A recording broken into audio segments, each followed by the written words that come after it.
Chapter 10, Traders, Kings and Pilgrims. How to find out about trade and traders. You read about the northern black polished ware in chapter 9. This fine pottery, especially bowls and plates, were found from several archaeological sites throughout the subcontinent. How do you think it reached these places? Traders may have carried them from the places where they were made to sell them at other places. South India was famous for gold, spices, especially pepper, and precious stones. Pepper was particularly valued in the Roman Empire, so much so that it was known as black gold.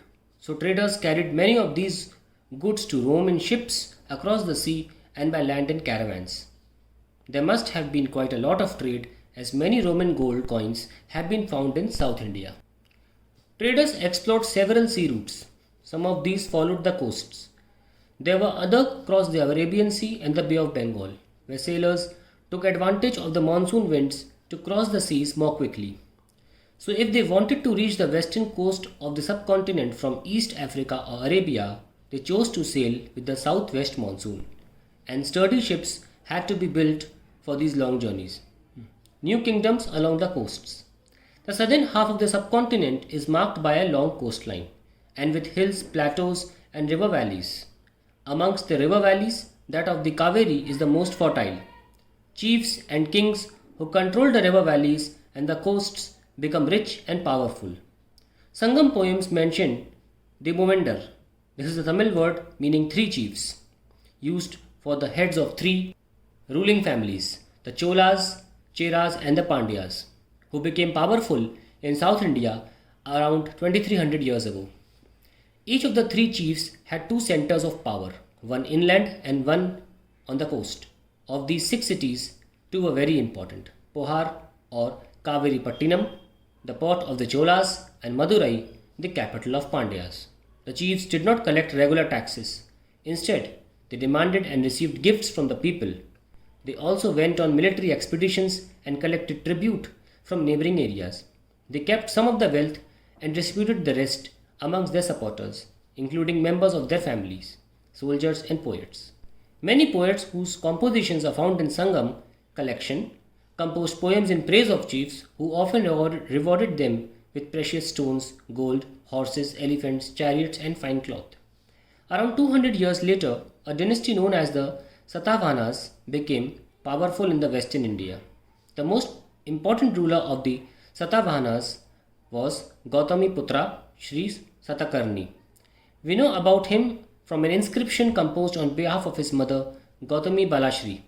He and other Satavahana rulers were known as lords of the Dakshina Patha, literally the route leading to the south, which was used as a name for the entire southern region. He sent his army to the eastern, western and southern coasts. The story of the Silk Route. The rich, glossy colors of silk as well as its smooth texture make it a highly valued fabric in most societies.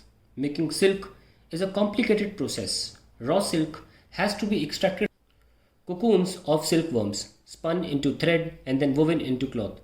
Techniques of making silk were first invented in China around 7,000 years ago. While the methods remained a closely guarded secret for thousands of years, some people from China who went to distant lands on foot, horseback, and on camels carried silk with them. The paths they followed came to be known as Silk Route. Sometimes Chinese rulers sent gifts of silk to rulers in Iran and West Asia, and from there the knowledge of silk spread further west. About 2000 years ago, wearing silk became the fashion amongst rulers and rich people in Rome. It was very expensive, as it had to be brought all the way from China, along dangerous roads, through mountains and deserts. People living along the route often demanded payments for allowing traders to pass through. Some kings tried to control large portions of the route. This was because they could benefit from taxes, tributes, and gifts that were brought by traders traveling along the route. In return, they often protected the traders who passed through their kingdoms from attacks by robbers. The best known of the rulers who controlled the Silk Route were the Kushanas, who ruled over Central Asia and Northwest India around 2000 years ago. Their two major centers of power were Peshawar and Mathura. Taxila was also included in their kingdom. During their rule, a branch of Silk Route extended from Central Asia down to the seaports at the mouth of river Indus. from where silk was shipped westwards to the Roman Empire. The Kushanas were amongst the earliest rulers of the subcontinent to issue gold coins. These were used by traders along the Silk Route. The spread of Buddhism. The most famous Kushana ruler was Kanishka, who ruled around 1900 years ago. He organized a Buddhist council where scholars met and discussed important matters. Ashvaghosha, a poet who composed a biography of the Buddha Charita, lived in his court.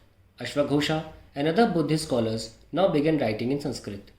A new form of Buddhism known as Mahayana Buddhism now developed. This had two distinct features. Earlier, the Buddha's presence was shown in sculpture by using certain signs. For instance, his attainment of enlightenment was shown by sculptures of the peepal tree. Now statues of Buddha were made. Many of these were made in Mathura, while others were made in Taxila.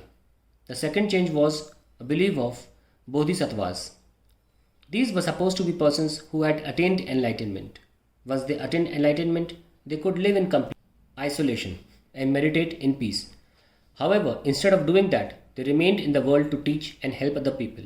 The worship of bodhisattvas became very popular and spread throughout Central Asia, China, and later to Korea and Japan. Buddhism also spread to western and southern India, where dozens of caves were hollowed out of hills for monks to live in. Some of these caves were made on the orders of kings and queens, others by merchants and farmers. These were often located near passes through the Western Ghats.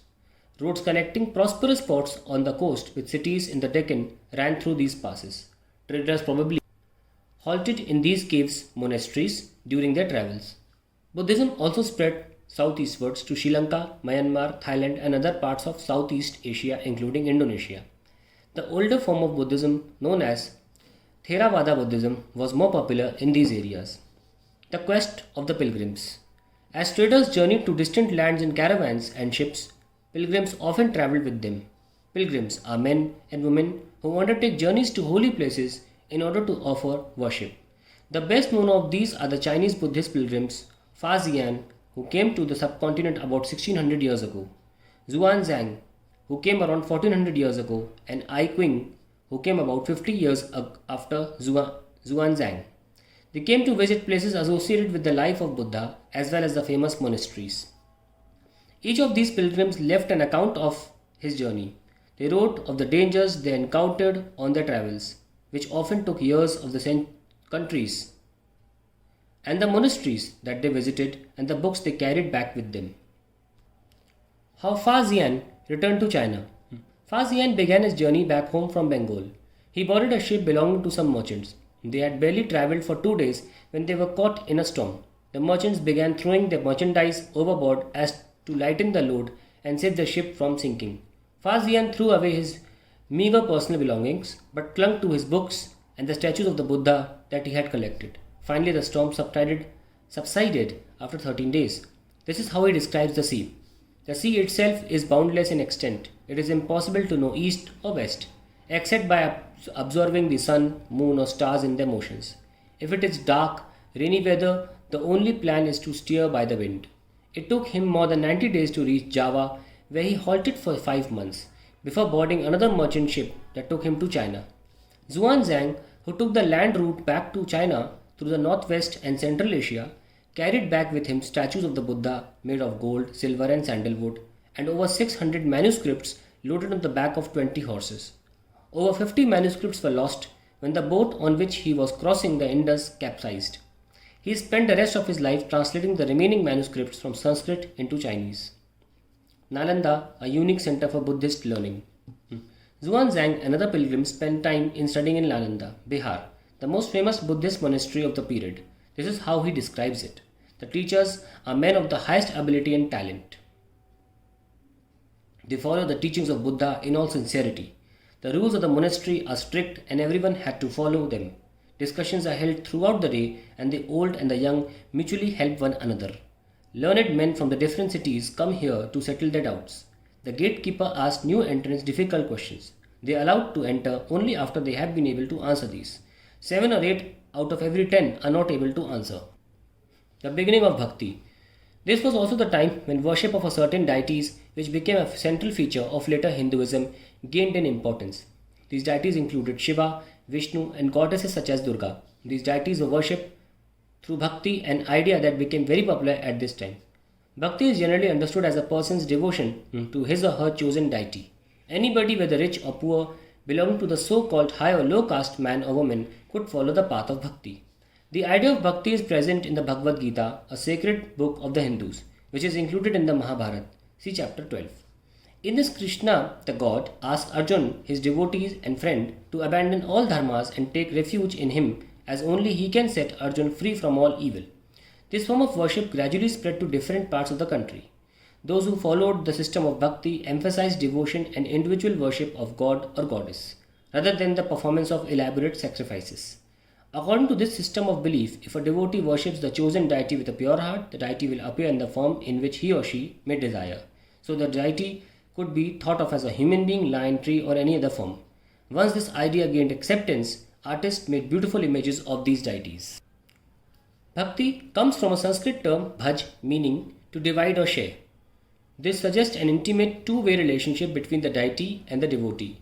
Bhakti is directed towards Bhagavat, which is often translated as God, but also means one who possesses the shares bhaga, literally good fortune or bliss. The devotee known as the Bhakta or the Bhagavata shares his or her chosen deity's bhaga. A poem by Bhakta. Most bhakti literature tells us that riches, learning, and high status do not automatically ensure a close relationship with the deity. This is a part of poem composed in Tamil by Appar, a devotee of Shiva, who lived about 1400 years ago. Appar was a Vilala, the leper with rotting limbs, the man who is regarded as low by the Brahmin, even the scavenger. Even these men, if they are servants, that is devotees, of him who shelters the Ganga in his long hair, that is Shiva, I worship them, they are gods to me. Because the deities were special, these images of the deity were often placed within special homes, places that we describe as temples. Bhakti inspired some of the best expressions in art, sculpture, poetry, and architecture. The word Hindu, like the term India, is derived from the river Indus. It was used by Arabs and the Iranians to refer to people who lived in the east of the river, and to their cultural practices, including religious beliefs.